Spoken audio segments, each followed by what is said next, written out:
You thought desire was about closeness, about knowing each other deeply, sharing everything, building intimacy brick by brick. You believed that the more you gave of yourself, the more you opened up, the safer you made it, the more love would grow. And it did. But the fire, the ache, the raw pulse of want, it faded. Not just for you, for both of you. And now you're here in a relationship that feels more like a friendship, or worse, a routine. You love them, you care, but something is missing. The longing, the tension, the mystery. That charged space between bodies and souls that once made your skin burn and your heart race. What happened? Desire disappeared. Not because anything broke, but because something got too close, too exposed, too available.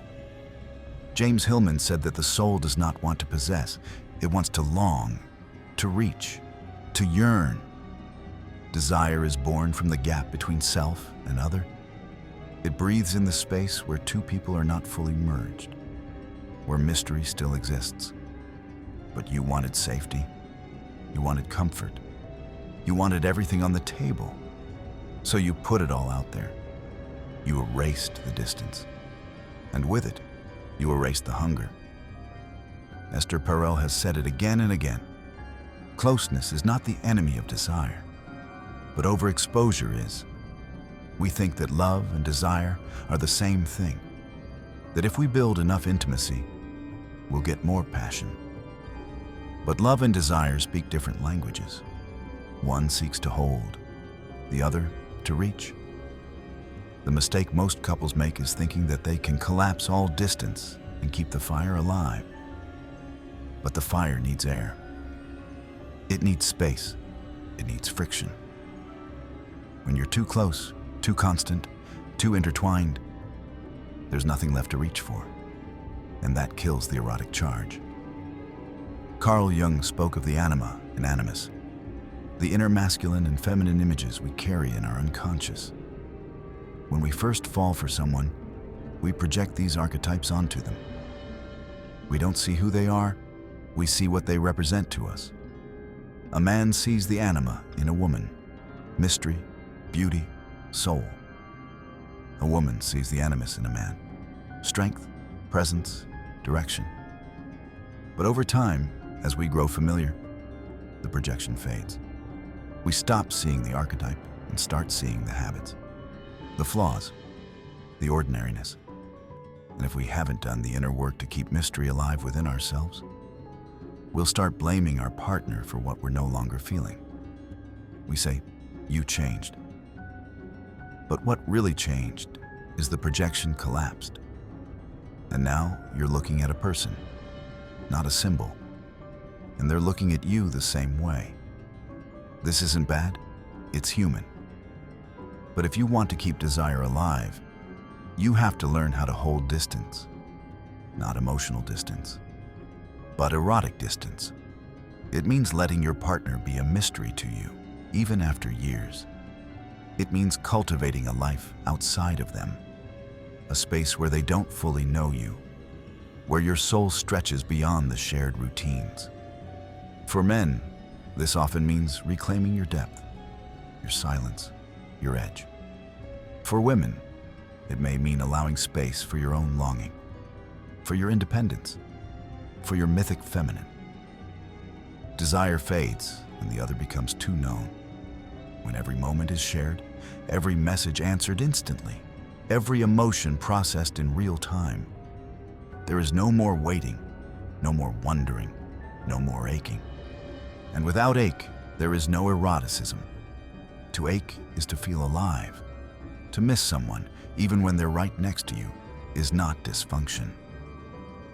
It's the echo of a soul remembering the power of separation. In ancient myths, lovers were often separated by fate or gods, not because the universe was cruel, but because the longing itself was sacred.